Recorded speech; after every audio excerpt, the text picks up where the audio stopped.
Então vamos ao primeiro bate-papo da manhã. O tema será a COP e o agro. E quem vai mediar essa conversa é o nosso editor executivo Cassiano Ribeiro e comentarista da CBN.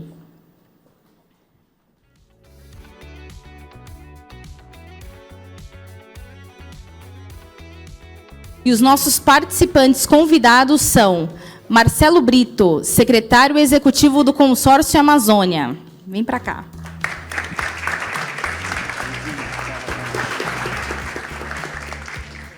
Ricardo Abramovay, professor titular da USP.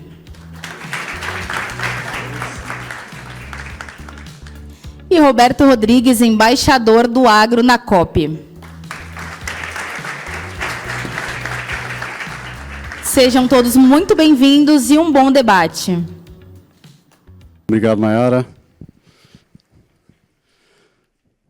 Temos 2 horas e 40 minutos. Brincadeira, produção, já está todo mundo assustado ali. Vamos lá. Vou começar perguntando ao nosso querido embaixador. Primeiro, quero, antes de qualquer coisa, agradecer os três. Me sinto muito honrado aqui de ter essa missão de entrevistá-los.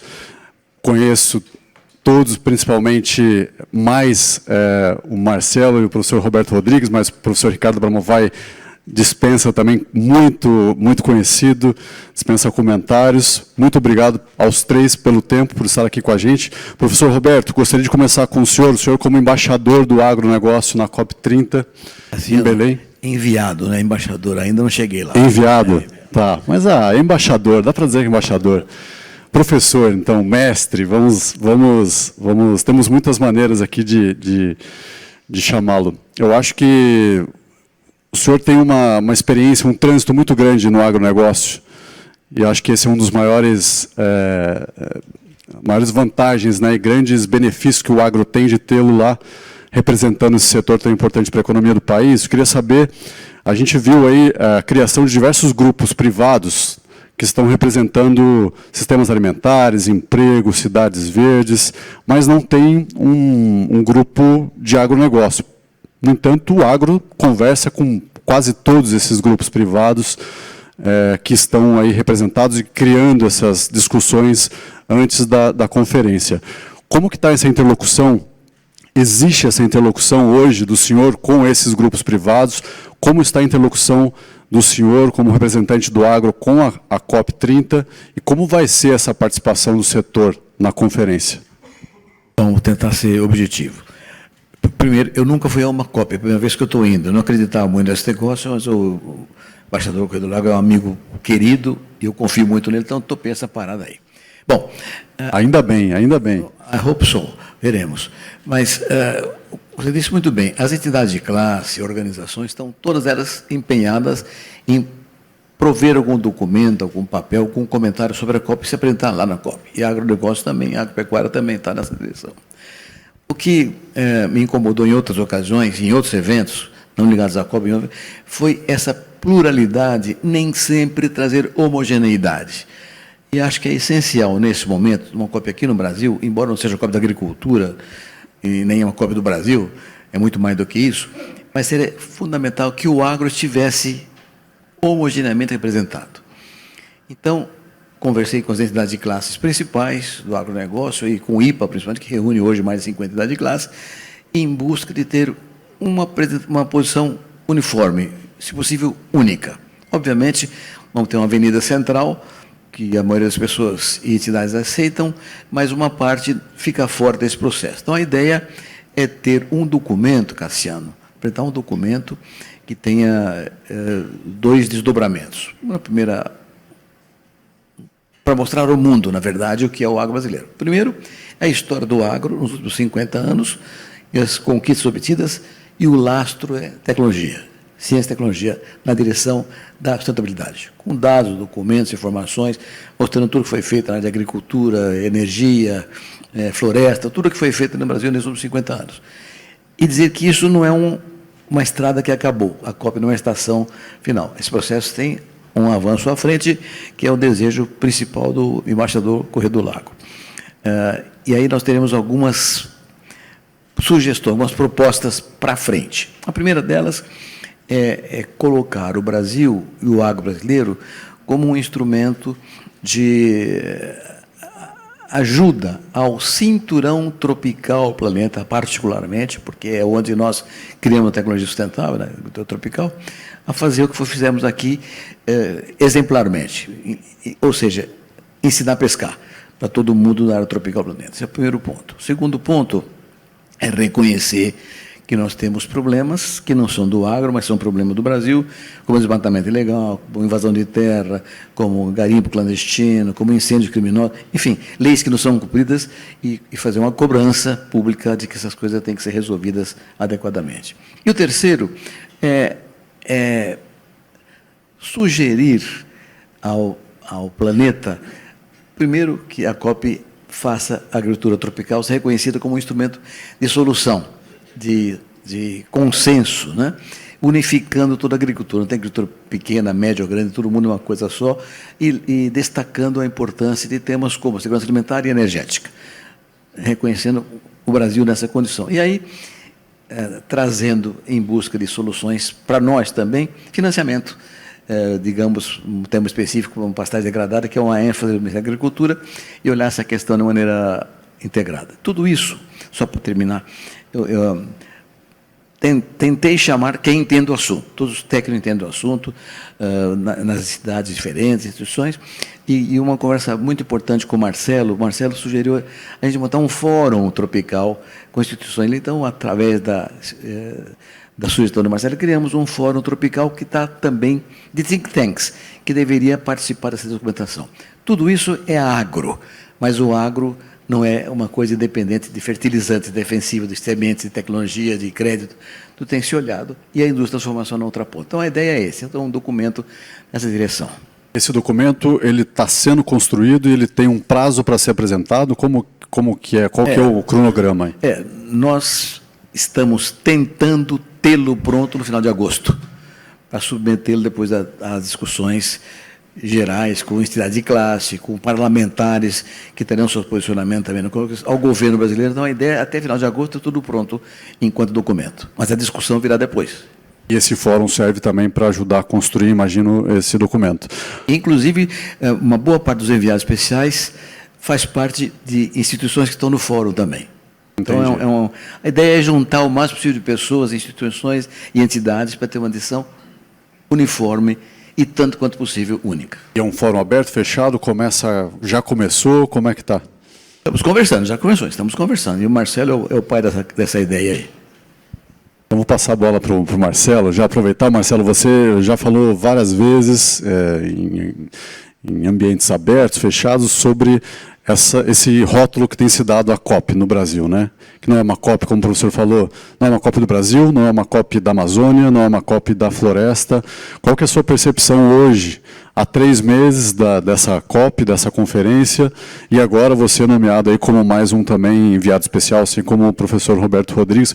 Qual que é a sua percepção? Ainda é uma COP da Amazônia, ainda é uma COP da floresta? Eu digo internamente, na organização ali do evento, como é que está isso e qual que é a sua expectativa hoje?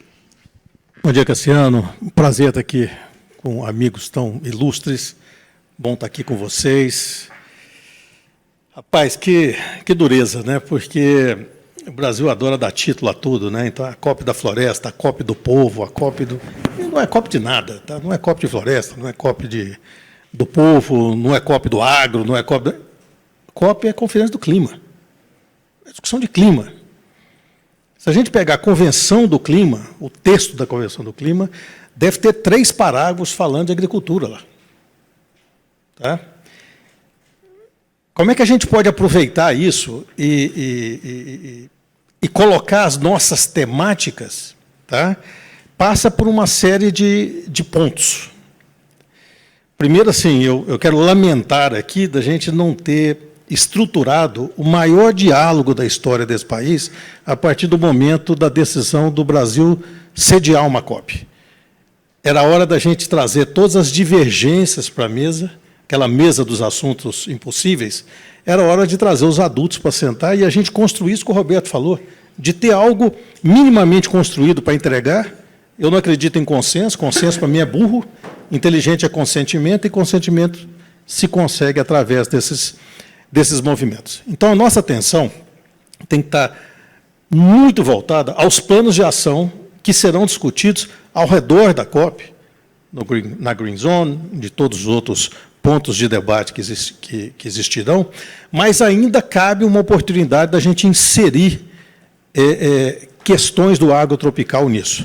Está acontecendo em Bonn, a partir de ontem, né, o SUBSTA, o 62, e no sábado nós vamos apresentar até um grupo de think tanks brasileiros, de associações, de bancos. Nós conseguimos colocar lá um painel sobre agricultura tropical, agricultura regenerativa tropical.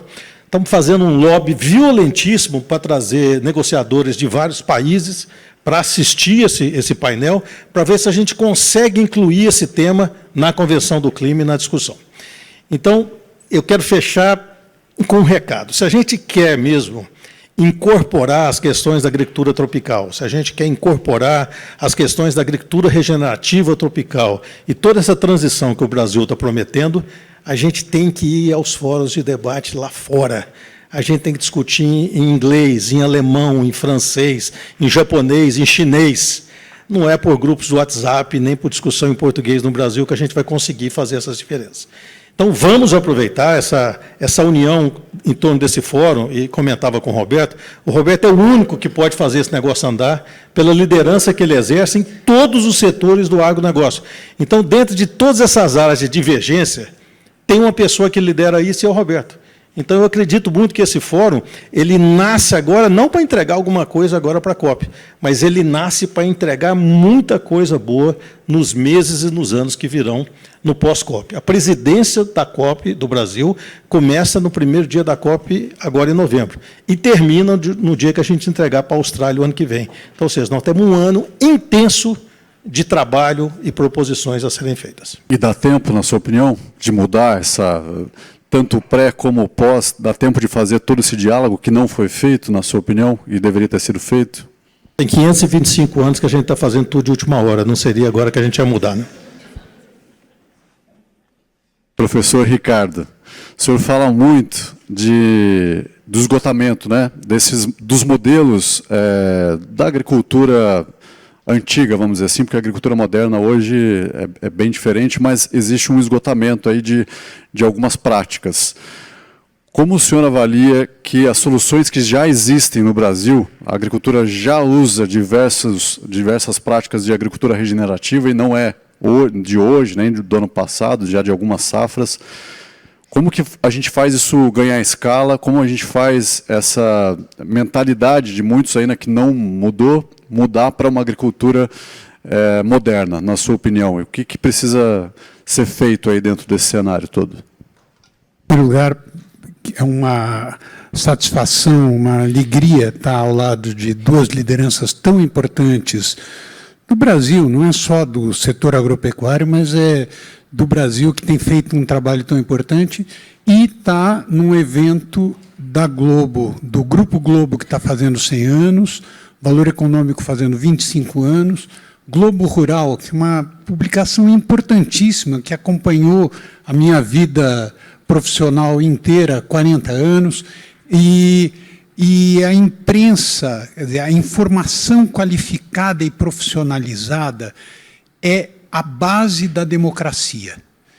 E vocês estão de parabéns por estar contribuindo para o fortalecimento da democracia no Brasil. Isso é muito importante. O Brasil, como todo mundo sabe, é o país em que ocorreu a mais importante revolução agrícola do mundo tropical, a partir dos anos 70, sob a liderança de Alisson Paulinelli. Roberto Rodrigues foi um protagonista muito importante disso, mas esse modelo se esgotou. O que quer dizer esse modelo se esgotou? Eu não estou falando apenas daquilo que não pode ser ponto de chegada, mas tem que ser ponto de partida, que é o desmatamento zero. Não se trata de discutir, é irrelevante para o mundo a discussão se é legal ou se é ilegal. Para o clima, isso não tem a menor importância. Quando havia escravidão, a escravidão era legal. Isso não faz o menor sentido a gente dizer, não, mas eu posso porque é legal. Não tem que ter, se a agricultura é uma atividade do século XXI, de 2025, da idade da inteligência artificial, não faz sentido a agricultura apoiar e tolerar desmatamento. Esse é o primeiro ponto. O segundo ponto é que a agronomia da segunda metade do século XX se concentrou em olhar para aquilo que existe acima do solo. O novo paradigma que está se formando a partir do final do século XX e está se consolidando agora, é que se nós quisermos uma agropecuária próspera, nós temos que olhar, estudar e interferir, sobretudo naquilo que está abaixo dos nossos pés. É aí que estão as mais importantes reservas de carbono no solo, mas, sobretudo, é aí que está a grande riqueza nossa, que é a biodiversidade.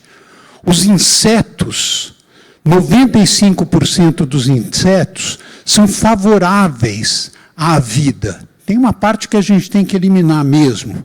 Os fungos são importantíssimos.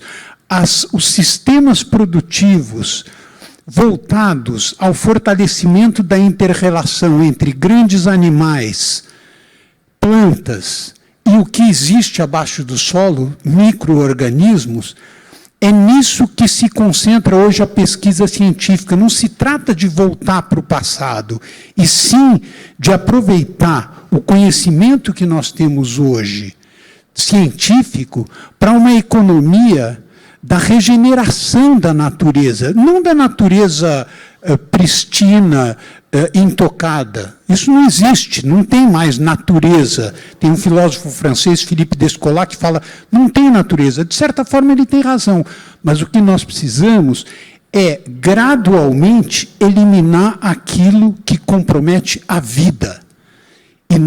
E o modelo de produção agropecuária que se desenvolveu e que foi responsável pela redução da fome no mundo de um terço para 1/10 da população mundial hoje, esse modelo não estava atento a essa possibilidade que nós temos de ter riqueza agropecuária e, ao mesmo tempo, regeneração da vida.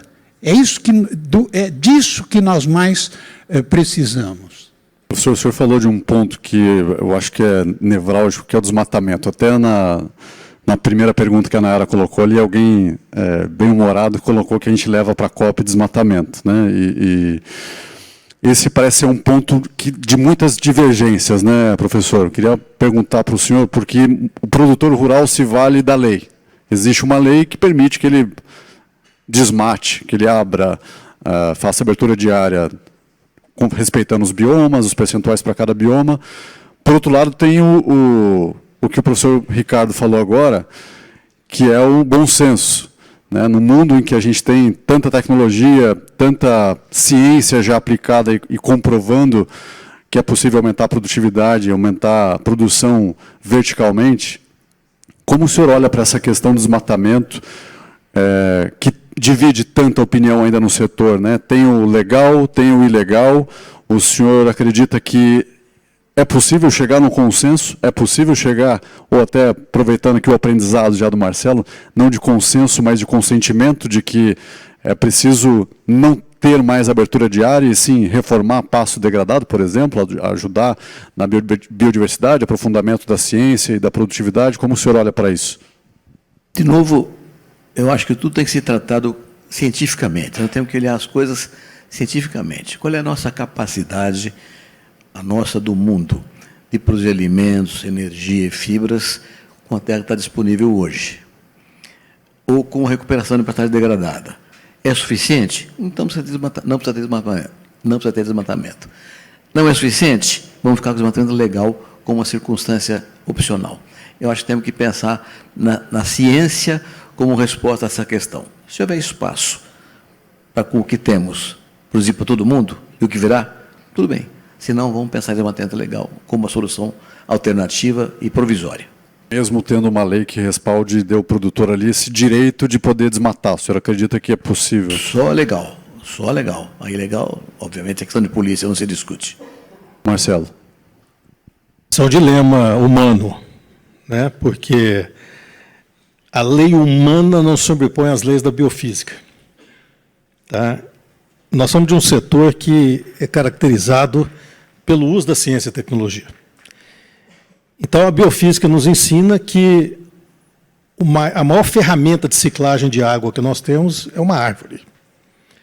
E que o conjunto de árvores proporciona aquilo que irriga 90% da agricultura brasileira, que não é irrigada, que depende da chuva. Então, há se discutir qual que é a galinha e o ovo nesse processo. Se é o processo biofísico que irriga a produção agrícola e transforma o Brasil numa potência alimentar, e poderia nos transformar também numa potência ambiental, que não somos ainda, temos potencial a ser, ou se é o contrário. A gente tem aqui, eu vejo caras aqui de empresas fantásticas aqui no Brasil. Existe algo em comum na maioria dessas empresas, que é a aplicação das melhores tecnologias baseadas na ciência voltada à biofísica. E você vai nesse pessoal, eles têm sombreamento de pasto para aqueles que trabalham com agricultura ou com pecuária. Você vai na parte de agricultura, esse pessoal está ligado e muito próximos à floresta, à recuperação de florestas, porque você tem maior produtividade, menos praga e assim por diante, quando você está próximo. Está tudo mapeado, e a maioria mapeado por empresas do agronegócio brasileiro. Então, a discussão é muito maior do que simplesmente se você tem desmatamento legal ou ilegal, porque desmatamento sempre vai haver no mundo, em algum ponto, para infraestrutura, para ampliação das necessidades humanas e assim por diante. A discussão é o que fazer, como fazer, da melhor forma possível diante de uma estrutura de mudança climática. Se a gente acabasse com o desmatamento no Brasil hoje, para o Brasil seria maravilhoso, nossas emissões cairiam aí assustadoramente, né? Mas, em termos de mundo, representa absolutamente nada. Nada em termos de mundo. Mas representaria, em termos de Brasil, um processo de produção de água, de produção de biodiversidade, e aí a gente precisava evoluir muito mais nesse debate, porque se a gente evoluísse nisso, dentro de um processo de legalidade, aí essa potência ambiental, potencial ambiental que nós temos hoje, valeria dinheiro para a gente. Hoje ela não está valendo, justamente por causa desses pontos. Aí é um outro ponto importante, né, de pagamento. Mas o Marcelo sublinha um ponto: tecnologia, ciência. Esse é o ponto para a solução. E esse outro ponto nevrálgico, que é o pagamento pelo serviço ambiental, pagamento por você ter alguma recompensa para você ter essa área preservada, ou até para você plantar mais árvores, que também hoje se fala muito disso, né, de não basta só reflorestar, mas plantar novas árvores. Professor, gostaria que o senhor comentasse sobre essa questão de desmatamento, enfim, todo esse desafio que existe aí de tentar se construir um consentimento em torno desse assunto. O maior benefício que o agricultor vai ter, se todos evitarem o desmatamento, é que ele vai ter um conjunto de serviços ecossistêmicos que vão beneficiá-lo, e, sob esse ponto de vista, eu acho que o raciocínio segundo o qual, se você não me pagar, eu desmato, não é um raciocínio civilizado. Isso é raciocínio de cangaceiro. Me parece. Então, uma coisa é pagar por serviços ambientais. Outra coisa é o desmatamento, que é algo que é inadmissível em 2025 e daqui para diante, a ideia de que só vou conservar aquilo que vai me beneficiar por meio de chuva se me pagarem. Eu acho que eu não consigo aceitar do ponto de vista racional, não é nem ético, valorativo, etc., essa ideia. Agora, o que eu acho importante com relação à COP é o seguinte: o Brasil hoje tem a liderança global das tecnologias e da ciência que poderão nos levar, estão nos levando, a uma agricultura tropical regenerativa. Meu amigo Eduardo Martins vai falar disso no próximo painel.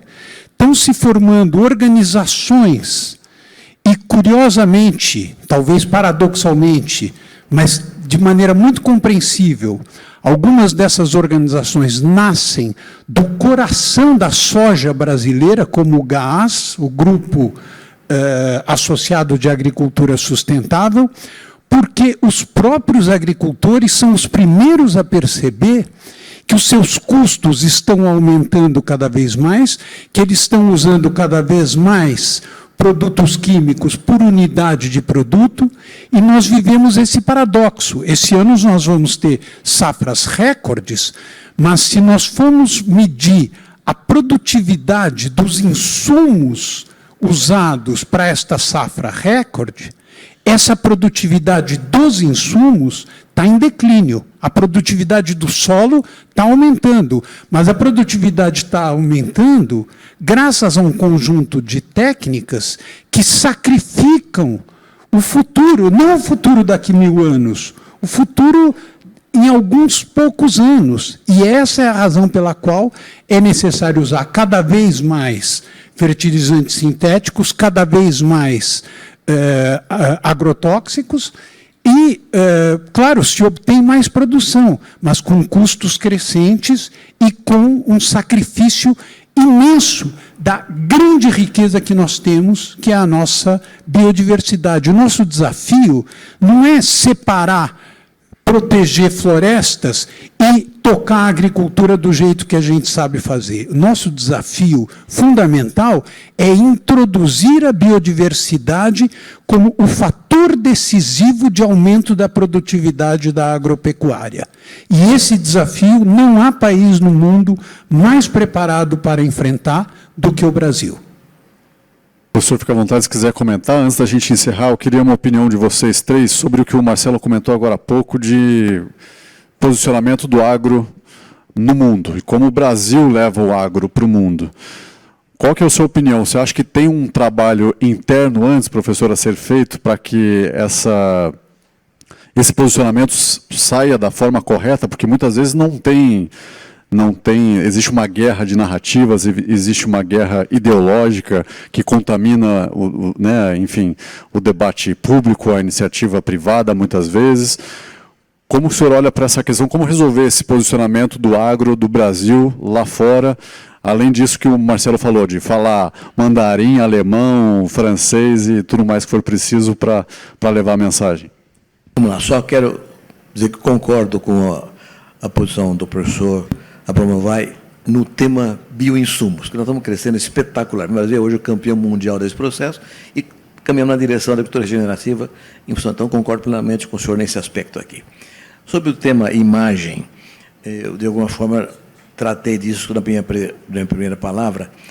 Nosso problema, a nossa agricultura é boa, é sustentável, é competente, é competitiva, mas temos problemas de imagem, porque tem desmatamento legal, porque tem leis que não são cumpridas. O Código Florestal, por exemplo, que é uma maravilha, mas não é cumprido até hoje. Então, eu acho que Às vezes é discutido, estão querendo derrubar, às vezes, né? Quando a lei passa, demora anos para construir, depois ainda tem alguém querendo derrubar. Então, o que tem que ser feito é lei ser cumprida, porque isso elimina o argumento do concorrente que usa essa debilidade que temos enquanto país e não enquanto produtor rural para atrapalhar a nossa competitividade. Então, acho que tem que fazer a lição. Não tem que fazer comunicar, porque aparece uma vaquinha no meio da floresta derrubada, acabou a comunicação, é o que vale aquela imagem lá. Então, eu concordo com o Marcelo também, nós temos que eliminar o que é defeito do país e estar presente no mundo inteiro. Mas não pode ignorar o defeito, né? É o que o senhor está falando também. Ao contrário, tem que reconhecer o defeito e dizer que não aceitamos o defeito. Luciano, o que será mais caro no futuro? Qualquer futuro. É o que é escasso. O custo da escassez é que faz a transformação de qualquer um. Você quer ver um detalhe? Nós temos pagamento de serviço ambiental relativo à água, colocado na conta de água, escrito lá, PSA, X reais. Em centenas de municípios do Brasil, ninguém reclama. Não reclama porque o cara ficou sem água há um período e ele viu qual que é o custo de ficar sem água, então ele paga com prazer. O que nós precisamos fazer uma troca aqui no Brasil é trocar a ilegalidade pela legalidade imensa que nós temos. O que nós fazemos hoje é trocar 220 milhões de hectares de cobertura vegetal dentro do setor privado, mas só tem 3% desses legalizado, por 37 milhões de hectares de área grilada com CAR falso que a gente não elimina, com desmatamento ilegal que a gente não elimina. Então, a gente pega toda a potencialidade que nos tornaria imbatível sob qualquer ponto de vista detratora, qualquer narrativa detratora, e por uma minoria a gente entrega esse nosso potencial. Então, é uma questão de inteligência de mercado. E eu costumo falar isso, me colocando como membro desse processo. Nós temos uma inteligência agronômica maravilhosa, na pecuária maravilhosa, ou seja, nós temos o domínio da ciência aqui, mas a nossa inteligência de mercado, de se colocar no mercado, de se ampliar no mercado, é falha. Em termos de número de países acessados, o Brasil está no mesmo nível dos Estados Unidos, China, Alemanha e assim por diante. Em termos de número de produtos colocados nesses países, nós estamos no nível da Argélia, da Mongólia, de Papua Nova Guiné. Ou seja, não é aceitável isso. Então, falta a gente trazer essa inteligência de mercado para fazer essas transformações de percepção, porque a imagem é muito percepção, e passar a entender que a gente precisa produzir aqui pelos olhos de quem nos enxerga. Então, e não pelo nosso olho, né, pelos nossos olhos nessa posição de o mundo sem nós passa fome. Isso é de uma bobagem tremenda. Professor Ricardo, fica à vontade. Estamos chegando ao fim desse painel, mas... Muito rapidamente, eu acho que o grande trunfo da China, da Coreia, são as tecnologias de ponta que hoje acabam dominando a nossa vida. O grande trunfo do Brasil é a natureza. São os serviços ecossistêmicos que nós prestamos a nós mesmos e ao conjunto do mundo, só que não é natureza sozinha. Como diz o Roberto, é natureza mais ciência. É a natureza, não a natureza intocada, e sim a capacidade que nós temos de usar a natureza em benefício do Brasil e do mundo, regenerando, preservando, fortalecendo esse conjunto de serviços ecossistêmicos. Esse é um desafio extraordinário para as novas gerações. Quer dizer, é completamente diferente da maneira como se produziu alimentos, fibras, energia até aqui. E o nosso grande desafio é que se trata de um processo de transição. Nós temos muita pressa, mas nós sabemos que as transições não são abruptas e súbitas.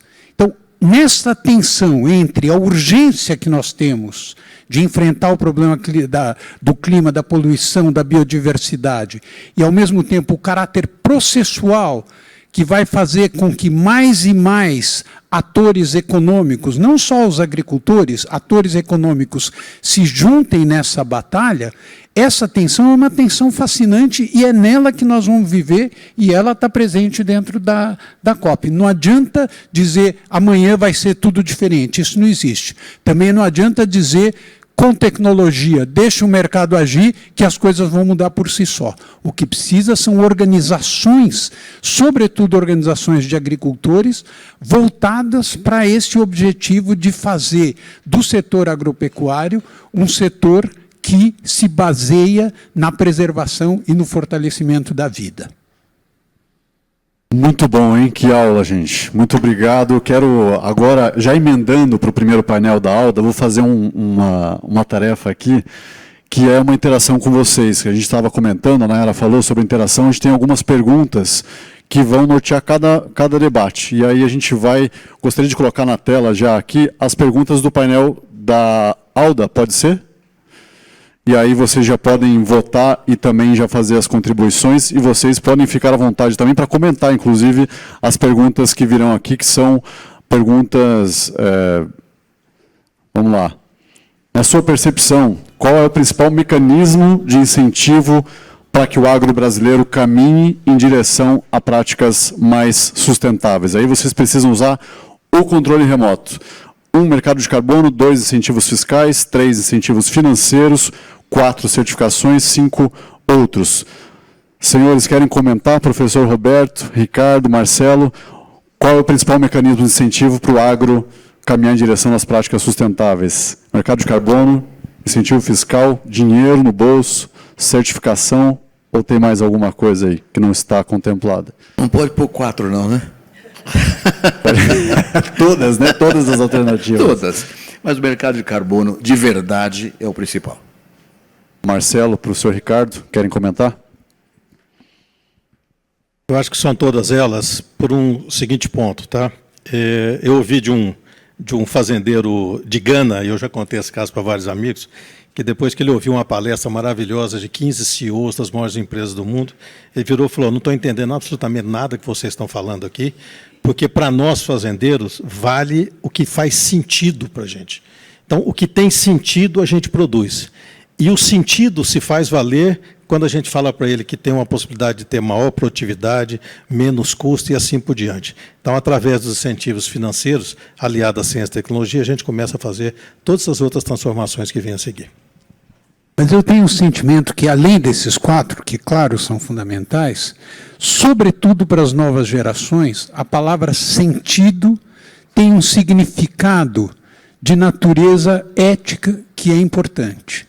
Eu acho que hoje um jovem que vai assumir uma fazenda tem o sentimento de que ele tem uma responsabilidade com relação ao mundo em que ele está, diferente do sentimento de um jovem de 30 anos atrás. Que bom, né? Muito obrigado, Marcelo Brito, Ricardo Abramovay, professor Roberto Rodrigues, muito obrigado mais uma vez, obrigado a vocês também que acompanharam. A gente segue para o próximo painel, Alda do Amaral Rocha.